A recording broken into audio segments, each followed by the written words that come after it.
minisita w'ebyenguudo n'emirimu mu gavumenti ate era nga mubaka wa palamenti ow'amagye General Katumba Wamala. Mukulu Saddam ku kwogera kwa pulezidenti ku security abyogedde ebya kamera okuzzaako emabega katono nnyo ebintu bino Mr. President azabyogera buli lwabaawo okutta agamba nti tulina obbakwata naye kuva eyo mu 2017 ekitta si we baatandikira okutta naye abanene okuttibwa ennyo omuddiringanwa nga buli lwaga nti ezo embizi ezitavalyuwinga bulamu bw'abantu tugenda zikwata ne batta Kaweesa Kagezi nga bw'aba mentioninze wali ng'ogyeko awo bamasheek abattibwa bangi ne bakwata be baakwata ekyennaku bwe batta bakaweesi bakwata basiraamu bwe batta bamasheek bakwata basiraamu ku luno ku General Katumba Wamala mbadde sinawuli abakwatiddwa naye general present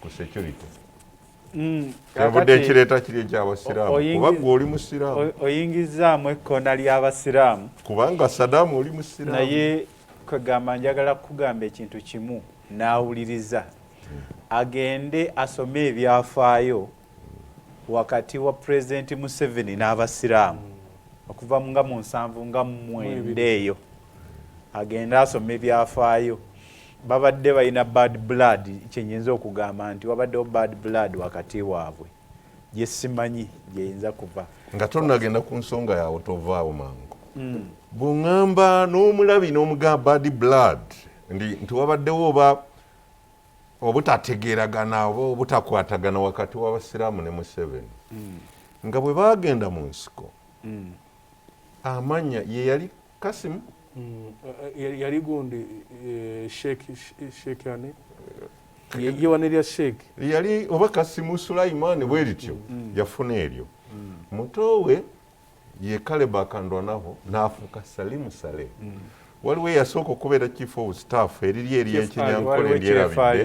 ekyenyankole ndyerabidde naye bwe yafuna Chef Ali eyakatugendako wano abadde omumyuka w'Opondo ye yali yeetuma Shabani Bantariza naye nga ye yali erinnya lyettuufu ndyerabidde njadde jjukira edda Sebastian eriri yali Sebastian Bantariza n'afuuka Shabani Bantariza n'abalala abagenzi bafuuka kati bwe kiba nti yalina obutakkaanya n'abayisiraamu kyajja kitya nti ate amanya gaabwe ge yeetuuma n'abantu kaakati bw'obba n'omuntu n'asula emiryango gwe teweebaka gwe wabbanga naye bw'asula emiryango teweebaka naye nze okuwa abantu homework tibagende bajje ebyafaayo okuva mu 79 okutuuka ku bino by'oyogerako ebibaddewo ojja kukizuula nti nno pulezidenti n'abasiraamu balina ndowooza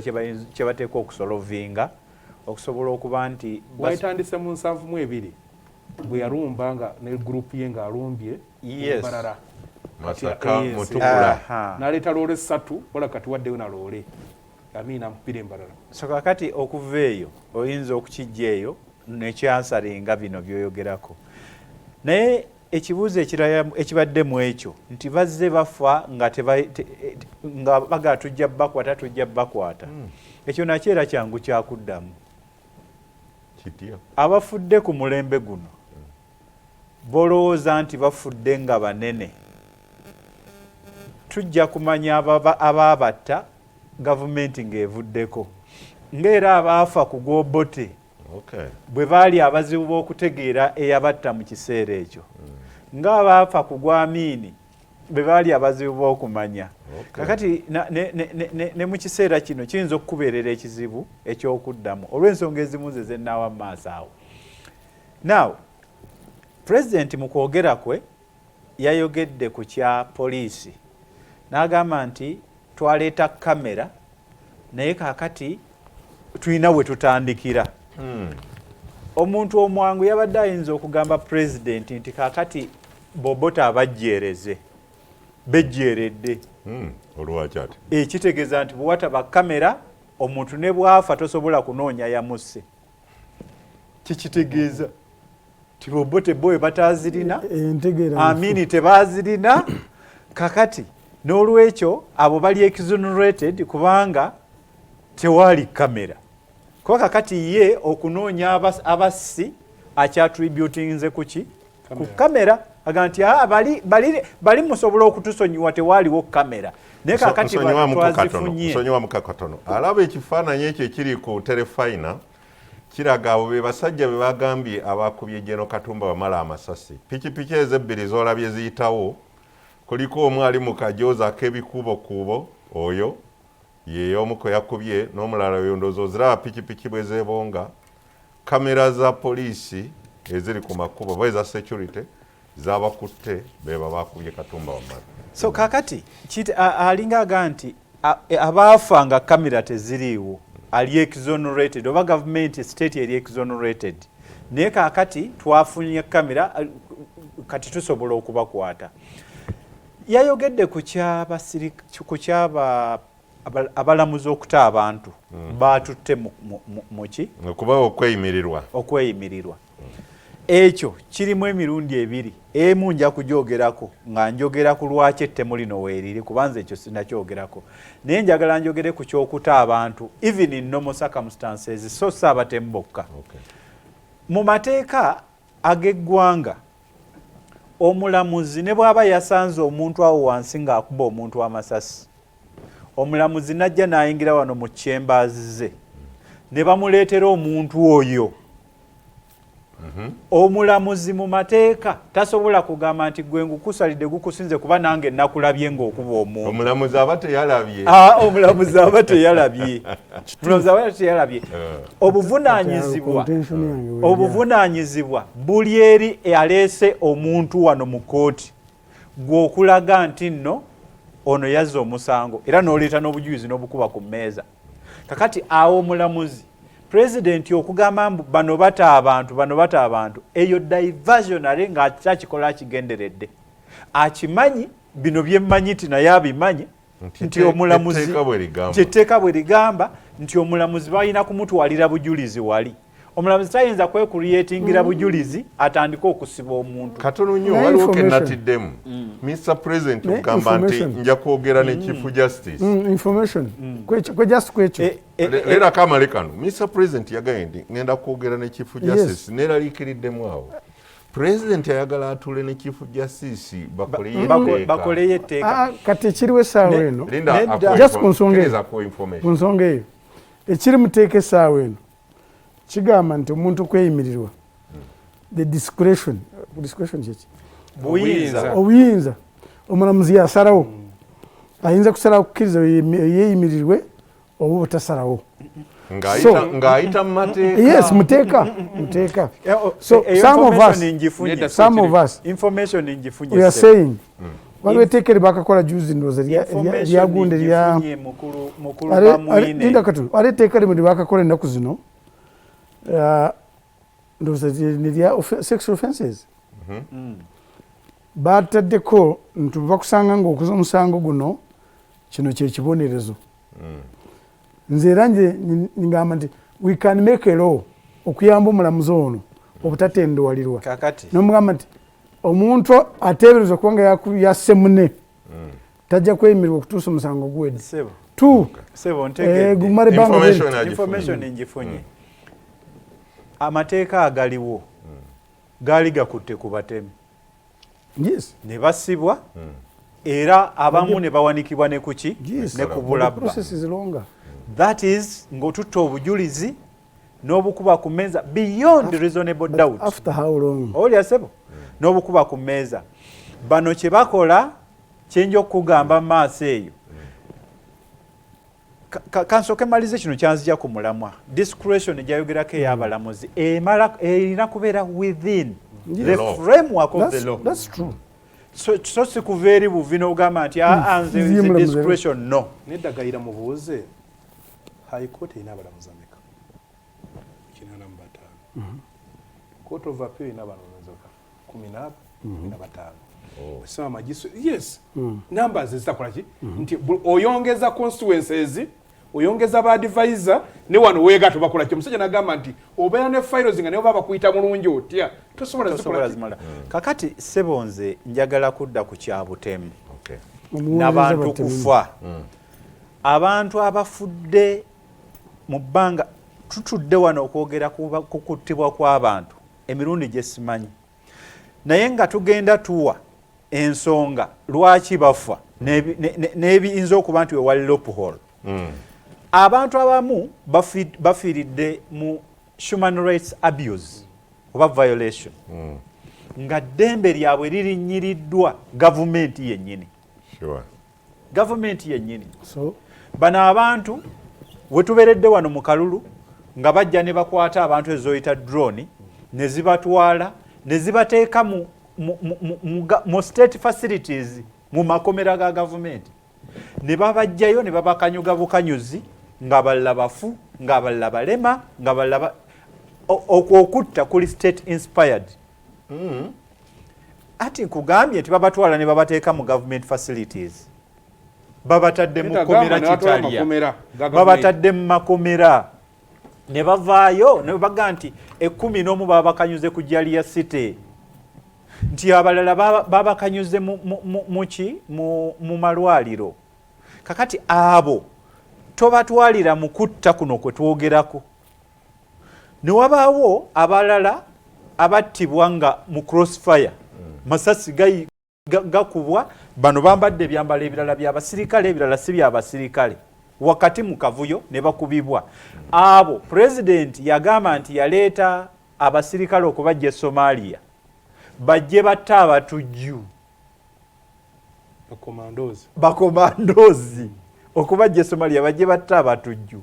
Kakati oba oyagala okunoonya abaafa mu ngeri eyo interrogate ekigambo batujju baaliriddawa baavaawa era baali baani be bana abaafa oba balala. Kakati ekyo nakyo okikategorizing okiteeke wali. Now waliwo abo bamaseeka bamaseeka abattibwa okuinterrogating olina okugamba nti baali battibwa lwakuba bamaseeka balina interest mu byobufuzi baali basuubuzi bamaseeka abo olyoka onoonye ba business rivals okufuna ekyabatta. Bamaseeka abo baaliko mu ADF ne bavaayo ne badda eno. Bwe badda eno eri gye baava ye yabeera liikirira nti mwatuliddemu olukwa batte oba ono gye bajja yatabayinamu trust.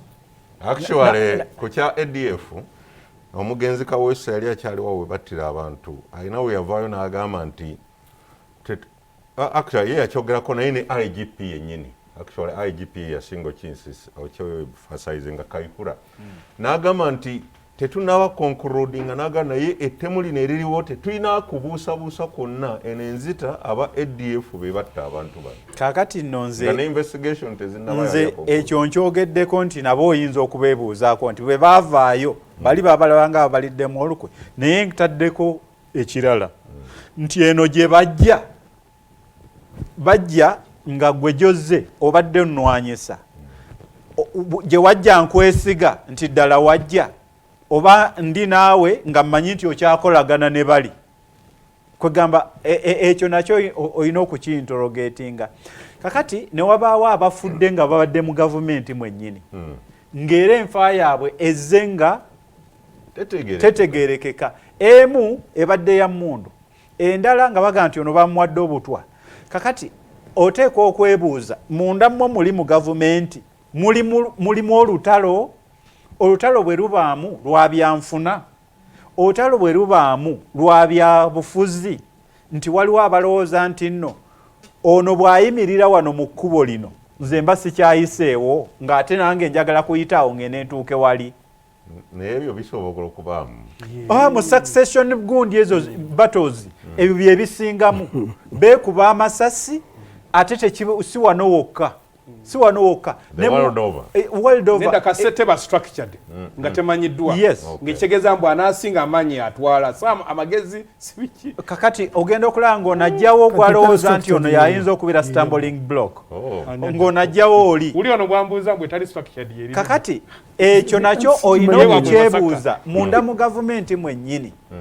President alina okwebuuza nti ng'atudde wali bw'ati waliwo abalowooza nti no bayinza okutuula waatudde senga aba avuddewo naye nga bangi nga buli omu yeerabawo buli omu yeeyagaliza nga yeeyagaliza kakati ng'oyo ate nno waliwo omuntu yakikonyeeko omanyi abantu tebagoberera kye bayita small detail otafiire bamubuuzizza aba CBS najja n'ayogera naye Katumba tabadde mu bya bizinesi Katumba abadde tali mu bya bufuzi oba waliwo abalowooza nti no asobola naye okusikira nti n'akyogerako n'akikonako n'akirekaawo so kakati nze nawo njagala okutunuulirawo era nze nabadde mpuliriza abantu abayogera ku social media batandika okujjayo Katumba Wamala yayogera bwati Katumba Wamala yakola bwati neŋŋamba nti bano akatego k'abamafiya kebalimu aidha bamafiya bennyini abaakubye Katumba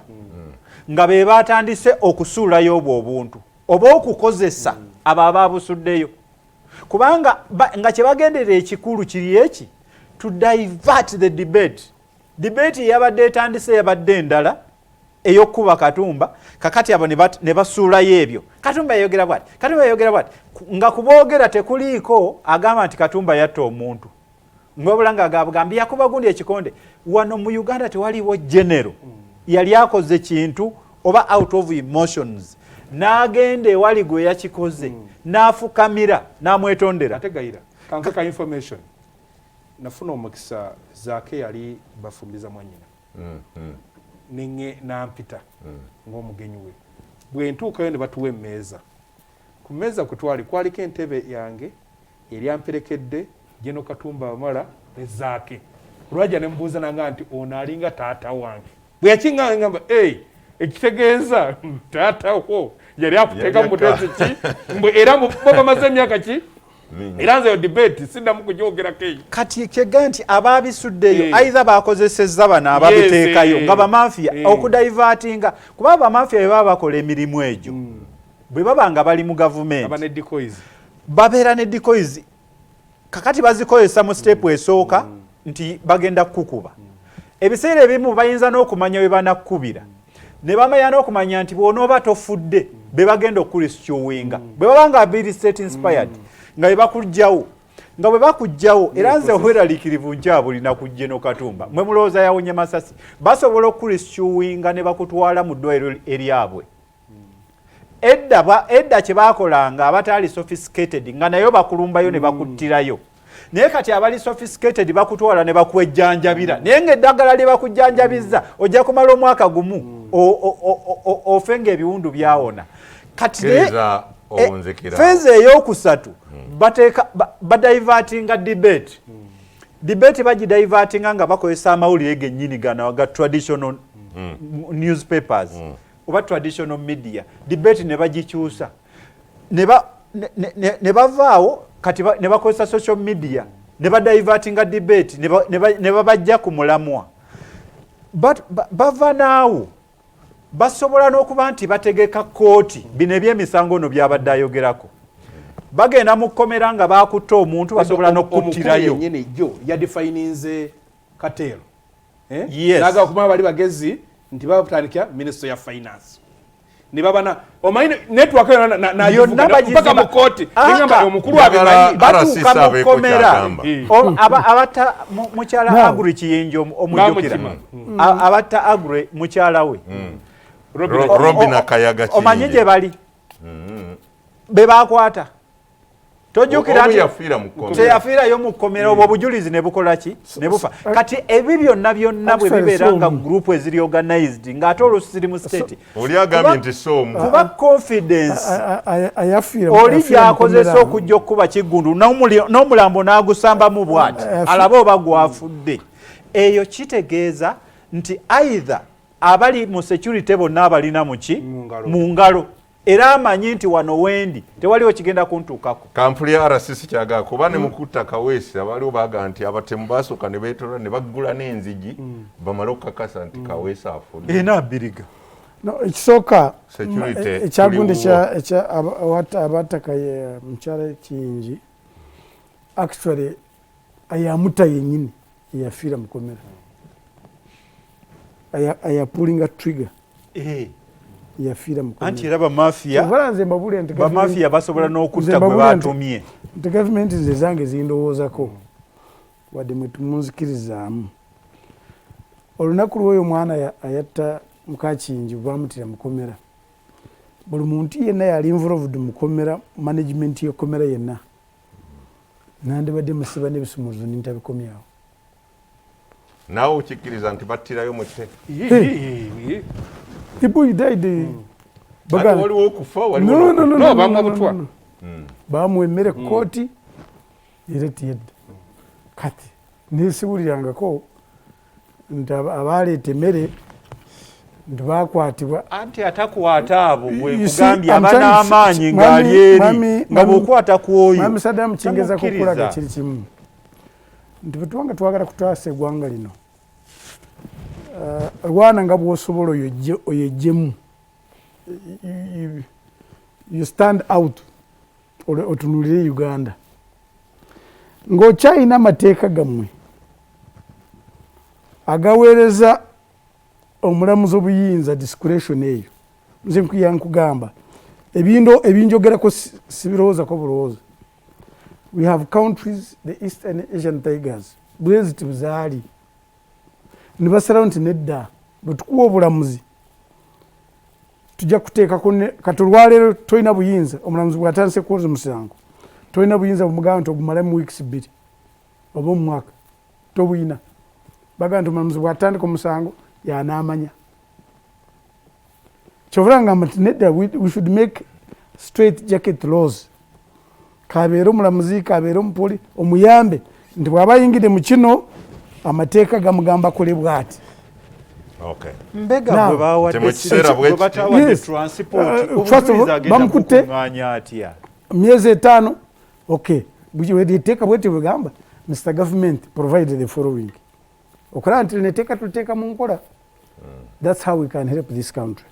Ye concern yono nti kati oli intelligence officer mwagala omulamuzi amale mangu omusango naye otuuka ku poliisi aba intelligence bagamba nti ekitongole kyaffe tekiri facilitated. Sina facilitated. Omulamuzi anaasala omusango balina okunoonyereza. Sina facilitated. Omupoliisi ennaku zino ndowooza bali 40 something tebaweza 5. Omwana afuna 5 anoonyereza ku muntu ayabye trillions 3 naye agenda kumusingisa omusango yono IO 4. Really? Are we serious? Omuntu agenda kusala final omulamuzi ali million 3 naye bali ku buwumbi. Oli gwe wasalira wa buwumbi 3. Kati ate muwadde ne beetu ali bweru. Asobola okusinkana omulamuzi. There is somebody. Asobola okusinkana. Sijja kwogera linnya lye. Bamukwata ntabye sente mu government. Ne ministry sijja kugyogera kubanga amanyiddwa. Ne bamutwala mu kooti wadde mateeka gaffe manafu. After 13 years ne bamusingisa omusango nti ya sente yazibba. Ne bamusalira emyaka 14. Yali akamalayo wiiki eki n'ateeka mu kusaba ne bamuweereza bail pending appeal. Bamusiba emyaka 14. Gye 13 yagimalawa. Abweru yali ku bail. Yali ku bail ng'ali bweru. Ne bamusingisa omusango after 13 years. Ne bagenda ogenda kumusiba 14. Yamalayo wiiki 6 n'asaba bail pending appeal.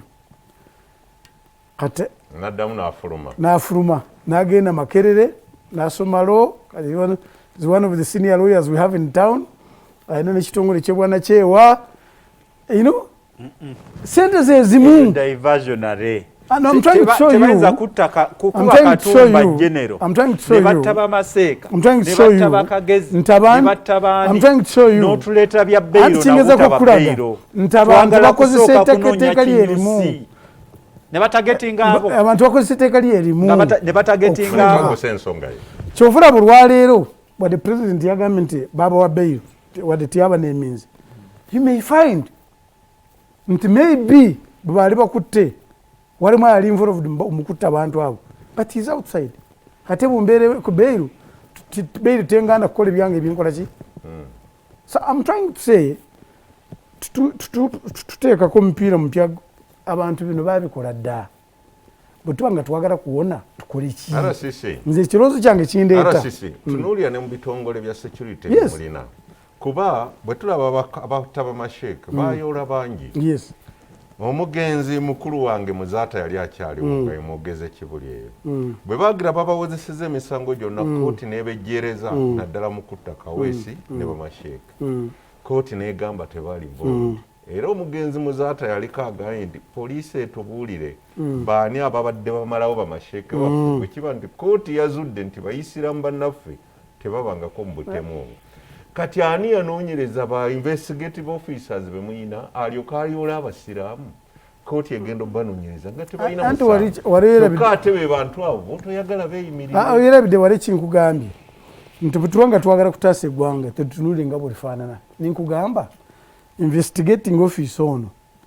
omuwa bikozesa byenkana ki bifaanana biti this investigating office ekyokubiri singa bamuwadde okunoonyereza along the way abanoonyerezako ne bamucompromising omukola ki olwo ng'afuna ba Ivan batwalayo nga bamwine yakikoza bali etteeka lye muli mugamba ki so we need to nze kinjagala kubasaba mwenna erino eggwanga likula waliwo ebintu ebipya ebitutalowoozako nga bakola semateeka eno naye kati bituusewo ebiri for instance mbadde munenya olinga agamba law reform total law reform on how to handle criminals but also on how to help the process to be efficient eyambe ono omuntu afunemu kati ekyokubiri kankulage mbadde mugamba ekyagundi ekya kamera by the way if there is a person who didn't believe in these scientific things was the president of this country okijjukira bulungi ye ngaakugamba nti amanyi nti okuva wano ningenda wakaija wenja kufuna amawulire amatuufu but the world has changed, technology has changed, but although technology has changed tikitegeeza nti naawe methods zobadde ezimanyiddwa nti oziveeko okugeza whether you like it or not we must go back to what kibayita foundation security obukulembeze bwaffe bwekyalo LC1 bukyaliwo LC1 wekyalo kino akyamanya abatuuze bayina empisa zaabwe azimanyi era bakyatuuza n'enkiiko we must go back abantu bajja kusenga ku kyalo kuno oba ojjukira 210 obakuba Lugogo abaana bakuba Lugogo bali babatrainingirawo ne Mutumbu just here naye nga abantu bali abavubuka bayingira tebafuluma basiiba omwo but that area has a leader nolwaleero tebakulimba tewaliwo omubbi oba omutemu atalina kyalo kyasulamu so you cannot just capacity ngeeyo tosobola kugireka awo neyonooneka oyogedde ku kamera oziwa credit nti zikola bulungi zikola naye tuzimala obutamala nga bukyali awo zirina kyeziyamba kuba ndaba ngezikola postmortem lindako kyeŋŋamba leka kyeŋŋamba n'awuliriza kifune omulabi akifune bulungi lwaki ŋŋamba nti zikola postmortem tewaliiwo abali mu control room eya kamera nga kati balabye abakuba Katumba babuleese obufaananyi bwe baba nga balaba nze nsuubira nti abo bandibadde balaatinga security ekitundu kyonna n'ekikondooninga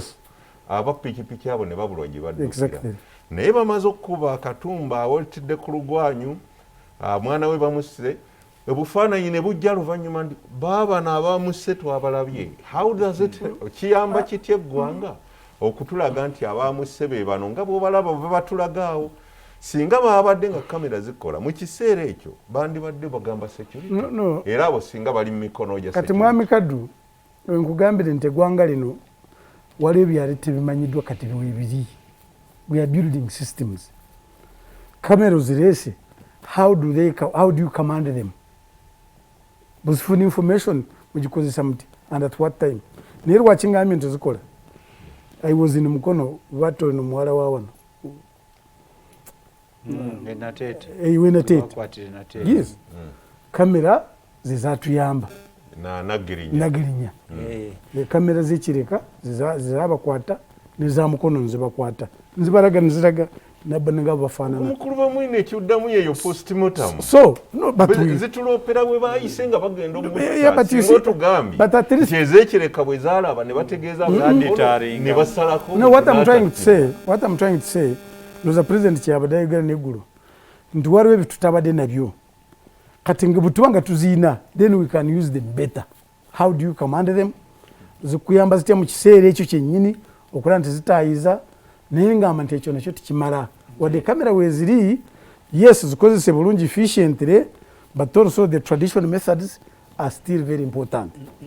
Oli mu security linda mubuuze kano radio call mwazijjawo kuba president yagambye abasirikale bw'abaako kyafunye akubira munne kasimu nage ekyo tekiyamba bw'oyogera ku radio call bonna abali mu that vicinity bajja kutegeera ekiriwo babeera alert naye security mwava ku radio call mwekubira busimu radio call zivangawo those are weaknesses in the command ne baziina tusigamba nti bagenda kuzinoonya they have radio calls but do they use them era kidda ku kibuuzo kiri butusanga DPC ani aba supervising okulaba abazikozesa era tutula ku kibuuzo kyekiri butusanga DPC atakozesa radio call etteeka lya muligamba ntitugenda kumukola ki eryo lyemu lya security lyabannayuganda tuwaliwo etteeka ndi lya security etteeka lya bannayuganda bw'osanga DPC